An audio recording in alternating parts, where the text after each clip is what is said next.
What is going on, ladies and gentlemen? Welcome back to another episode of Bald Guy Fishing YouTube channel. I appreciate you joining the show today. Please subscribe, like the video, leave me a comment below if you like the video. Today we are going to be out on the water on the lake. I have a Bassraider video for you today. We are going to show you an anchor system, as you saw in the thumbnail and the caption, that I found on the internet. I ended up making my own. Kind of the way I made it was based on how the configuration of my Bassraider was set up. I saw this similar setup on a John boat, so I kind of had to change it up a little bit just based off of how the Bassraider shaped. The contours on the side didn't really add up the same way. So anyway, we're gonna get the Bassraider unloaded, and then I'll show you guys what I'm talking about as far as the system and how it works.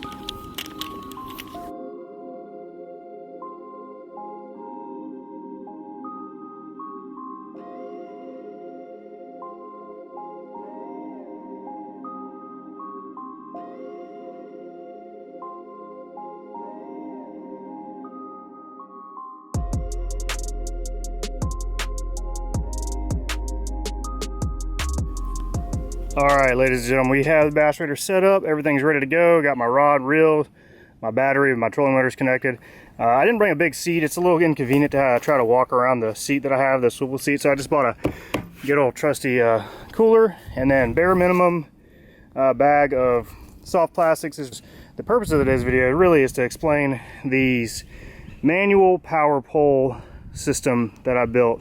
All right, so effectively, what you're going to need for this is a standard 4x4 inch junction box, a 3/4 inch conduit connector, a 6 foot by 1/2 inch galvanized steel pipe, and then the various hardware, the screws, either self-tapping bolts or self-tapping screws with nuts and bolts that actually attach the connector piece to the junction box.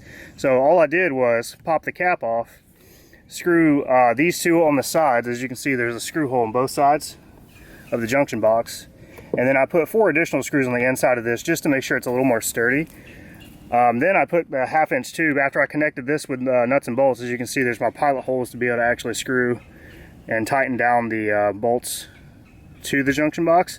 Once I got that attached to it, then you just take the rod, slide it in, and then I tapped a hole with a little screw to hold it up. So now whenever I'm just transiting across the lake and I'm not using it through the deeper areas where it's not going to reach the bottom, I have it pinned up. And then whenever I'm ready to use it, you just loosen the screw hole just like that, wiggle it a little bit, and then boom, slides all the way down. This is a 6 foot pole, so I can go to about 5 to 5.5 foot of water max before, well, actually I'd say more like 5 foot of water because of how high it is on the Bassraider to the bottom of the boat. So it actually, I think it probably trims to about right here, somewhere in that area, depending on how much weight's on it. Today we don't have a lot of gear, so it's not going to be very, very deep. But take into consideration how deep you are and how long of a pole you might want to get. Again, I got a 6 foot pole. If you're on a kayak and you're in 2 to 3 foot of water, you can easily get a 5 foot pole and not have to worry about carrying this large thing around all the time. I'd put one on either side because I didn't want to have one anchored in and then it spin on me whenever the wind's blowing pretty good. I know with a normal anchor system, you have that problem where you throw the anchor in and then your boat just drifts around where the anchor is. I wanted to prevent that, specifically for bed fishing. This is kind of like a bed fishing scenario for me, to where I can get to a bed, I can be in a shallow area, lock these two anchors down, and then not move anywhere, just in case the fish are temperamental, they don't want to bite right away, and I have to spend some time actually getting them to bite on a bedfish. So without any further ado, we're going to go ahead and get the boat in the water. We're going to go around this little bend right here. There's a shallow pocket back there in that area. So I'm going to get back there, anchor down for a minute, see if we can get this thing to work for you guys. I've already used it once, so I know it works, but we're going to show you guys on camera how well it works. And then we'll do a little bit of fishing once we get to the other side, and then hopefully we can catch some fish this morning. It's due to rain in about an hour, so I may or may not be out here very long. But at least we were able to get this portion of the video done for you guys. I'm going to link in the description below all of the hardware and the parts that I used to make this. I got everything at Lowe's, and I do believe price-wise was the junction box was about $8. The conduit connector was about $6. The pipe, I think, is the most expensive part. I think it was about 19 or 20 bucks. And then the various hardware for it to put together is like $2.50 to $3 a pack for screws and the bolts. And I probably overbought. I think I have plenty extra, so you can probably buy less of it. I just didn't know how many I was going to use for this particular project. But I ended up making 2, so you're looking at, you know, 8, 15, 20, like almost 40 bucks total for each side. So $80, and you have manual power poles, and these things actually work really well. Once you get locked in, you don't move at all. So it's really nice, which really beats having a one anchor and just kind of rotating around it. Anyway, I'm going to keep babbling on about it. So I'm going to go ahead and get the boat in the water. I'm going to go ahead and go to the shallow side, and we'll be anchored in.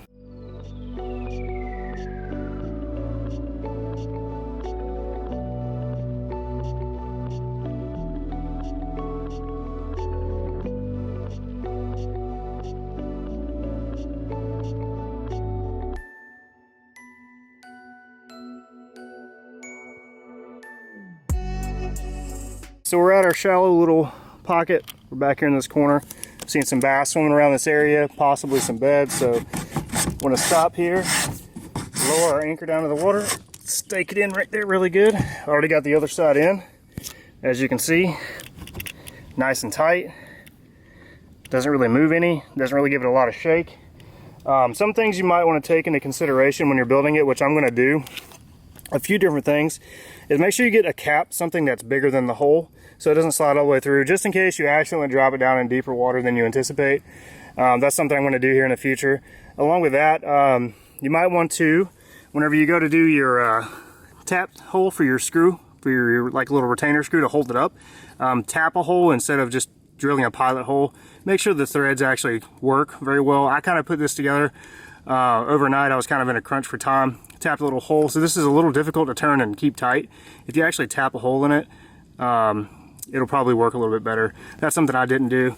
Other than that, I think this system works really well. I sit here in the same spot and not move for however long we need to do it. But anyway, we're gonna go ahead and get to fishing for a little bit, see if we can catch some fish for you guys for this video. If not, at least you guys have seen how this anchor system works. Yeah, let me know in the comment section what other upgrades you guys want to see in the future, and we'll put it together for you guys. So we'll test it out and see how everything works. But I'm seeing some fish swimming around, seeing some bedding areas, so hopefully we can catch a fish or two. Yeah, a little update. So we found this little shallow area. Again, here's the anchor system. As you can see, this side is a little bit deeper than this side, so it's obviously sticking up more. So they're anchored down, and we've been sitting at this spot. I've been sitting at this spot for probably 15 minutes now, honestly. Fighting, there's a bedfish right here next to me. Keeps coming in, he's knocking all the other fish off the bed. He's not messing with my bait at all, but either way, I mean, the wind's starting to pick up, get a little breezy out, and the anchor system has been working the entire time. I haven't moved for at least 15 minutes now. Got a good steady breeze coming in. So as you can see, guys, it works really well. So, but yeah, I'm gonna link everything in the description below. We're gonna go ahead and cut this video off for today. I'm gonna go around to the other side and probably go throw a little bit deeper. I know there are bedding in other areas as well, so I'm going to pull the anchors up and troll out to the middle of the lake where these 6-foot poles don't reach, so it's kind of pointless to cover that part of this video.